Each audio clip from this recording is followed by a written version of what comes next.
Hi students, welcome back to our channel Achieve Excellence in Commerce by Mansi Saveri. So आज हम increasing function and decreasing function सीखने वाले हैं differentiation में। और ये जो सम्स है वो आपको बोर्ड एग्जामिनेशन में शॉर्ट क्वेश्चन में आता है, मतलब 2 मार्क्स के लिए ही आएंगे, राइट। और ये सम कैलकुलेट करना बहुत ही इजी होता है क्योंकि हमने 11th में जो फंक्शन सीखा है बस वैसा ही करना है एग्जैक्टली। सिर्फ डिसाइड करना होगा कि फंक्शन इंक्रीजिंग कब होगा एंड डिक्रीजिंग कब होगा। उसके लिए सिर्फ एक लाइन लर्न करनी है जो यहाँ पे मैंने लिख ली है। सो इंक्रीजिंग फंक्शन कब होगा? So if the function is increasing at x is equals to a, देन f dash a is greater than 0, right. तो कोई भी सम होगा उसमें हमारा f डैश a के जगह पे हमारी वैल्यू क्या होगी? f डैश x होगी, राइट। और x की वैल्यू अगर ग्रेटर देन 0 है, मतलब पॉजिटिव में आएगी, तो वो फंक्शन इंक्रीजिंग होगा। 0 से ज्यादा आंसर आपका आएगा, पॉजिटिव नंबर्स होंगे आपके आंसर, तो वो फंक्शन इंक्रीजिंग होगा। तो अभी आपको पता ही है कि अगर वो आंसर नेगेटिव में आएगा तो वो फंक्शन कौन सा हो जाएगा? डिक्रीजिंग हो जाएगा। तो ये उसके लिए की कंडीशन है जो 1 मार्क्स में भी आपको पूछी जा सकती है कि फंक्शन इंक्रीजिंग कब होगा। तो if the function is increasing at x is equal to a, तो आपकी कंडीशन क्या होगी? f dash a is always greater than 0, right. मतलब अगर आपका आंसर f डैश x का, हम a की बात थियोरी में करेंगे पर सम में तो f डैश x ही आएगा, राइट। तो अगर f डैश x मतलब पहला डिफरेंशिएशन जो है वो पॉजिटिव में है तो वो फंक्शन इंक्रीजिंग होगा। और अगर आपका पहला डिफरेंशिएशन नेगेटिव है, f dash a is less than 0 है, मतलब आंसर नेगेटिव आया, तो वो फंक्शन डिक्रीजिंग हो जाएगा। इजी है। चलो ये आपको सिर्फ लर्न कर लेना है, सिर्फ एक एक लाइन है। ये लर्न हो गया तो अभी आपको दोनों क्वेश्चन समझ में आ जाएंगे।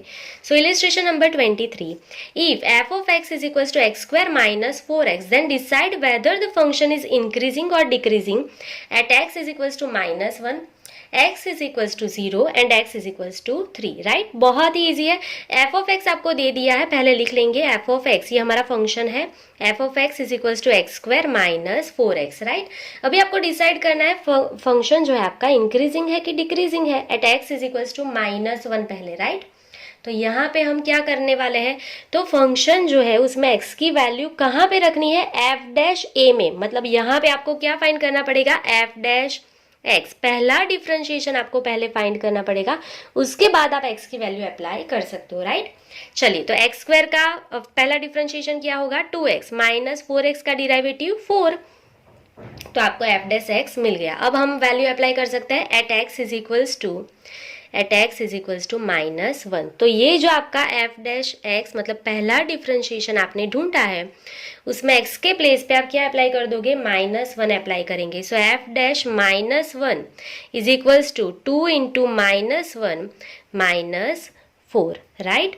सो is equals to 2 into -1 is -2 -4, answer is -6 and -6 is less than 0, 0 से कम है ना -6। आंसर नेगेटिव में आएगा तो फंक्शन क्या हो जाएगा? डिक्रीजिंग हो जाएगा। पॉजिटिव आएगा तो इंक्रीजिंग फंक्शन है। बस इतना ही लिखना है। कितना इजी है सम।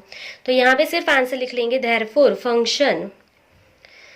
फंक्शन इज माइनस में आया तो decreasing, function is decreasing at x is equals to x कितना है? -1 है, तो फंक्शन आपका डिक्रीजिंग होगा, राइट। तो ये पहला स्टेप कंप्लीट आपका।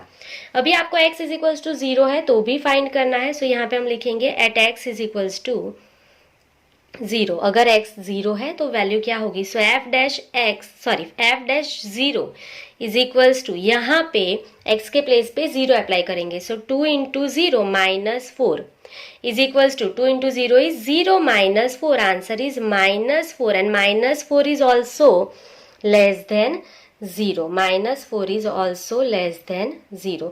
आंसर आपका वापस माइनस में आया है तो आपको क्या लिखना पड़ेगा? डिक्रीजिंग फंक्शन है। सो अगेन हम लिखेंगे function is decreasing at x is equals to 0। अगर x 0 है तो फंक्शन डिक्रीजिंग है। क्लियर? चलिए, अब लास्ट में आपको चाहिए at x is equals to 3, तो यहाँ पे हम लिखेंगे at x is equals to 3।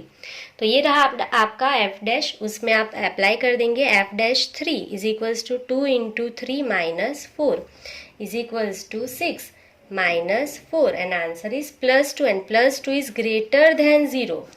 आपका आंसर प्लस में आया है तो ग्रेटर देन 0 है तो प्लस में आएगा तो इंक्रीजिंग फंक्शन होगा। तो सिर्फ आपको एक लाइन लिख लेनी है। So therefore function is increasing at x is equals to 3। अगर x इज इक्वल्स टू 3 है तो फंक्शन इंक्रीजिंग है, राइट। तो ये बहुत से इजी सम है, ये आपको स्किप नहीं करना है एग्जाम में, ये कैलकुलेट कर ही लेना है। 2 मार्क्स में आता है, कितना इजी है, सिर्फ आपको वैल्यूज जो है लिखना है। अगर आंसर प्लस में आया तो इंक्रीजिंग लिख दो, माइनस में आया तो डिक्रीजिंग लिख लो, कितना इजी है, राइट। चलो next question, decide whether the function y is equals to x cube minus 3x square plus 7 is increasing or decreasing at x is equals to 1 and x is equals to 3। तो आपको पता ही है, पहले first differentiation ढूंढना पड़ेगा। So y का first differentiation क्या होगा, dy upon dx। X cube का answer 3x square minus 3x square का 3 2 जा 6x प्लस 7 का 0, तो 0 हम नहीं लिखेंगे, राइट। अब ढूंढेंगे at x is equals to 1, at x is equals to 1। So therefore यहाँ पे आप 1 की वैल्यू अप्लाई कर देंगे तो dy upon dx is equals to 3 into x के प्लेस पे 1 अप्लाई कर रहे हैं, 1 स्क्वायर माइनस 6 इंटू 1। सो 1 का square 1, 1 into 3 is 3 minus 6। So answer क्या आ जाएगा आपका, minus 3 is less than 0। Minus 3 आपका आंसर आएगा और माइनस 3 इज लेस देन 0 है, राइट। तो माइनस में आया तो डिक्रीजिंग है फंक्शन। सो सिर्फ एक लाइन लिखना है, therefore function is decreasing at x is equals to 1, at x is equals to 1, right. चलिए अब क्या करना है, at x is equals to 3। So यहाँ पे हम लिख लेंगे at x is equals to 3। So now dy upon dx is equals to, ये रहा आपका पहला डिफरेंशिएशन, उसमें हम x के प्लेस पे 3 अप्लाई करेंगे। आप चाहो तो इसको यहाँ पे बॉक्स बना दो ताकि y में अपना वैल्यूज रख दो, ठीक है। फर्स्ट डिफरेंशिएशन में रखना है वैल्यू। सो 3 इंटू एक्स स्क्वायर मतलब 3 का स्क्वायर माइनस 6 इंटू एक्स मतलब 3। सो 3 3 जा 9, 9 into 3 27 minus 6 into 3 is 18।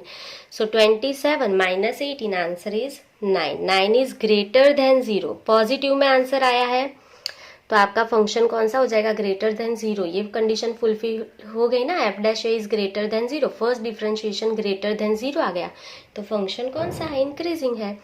So therefore function is increasing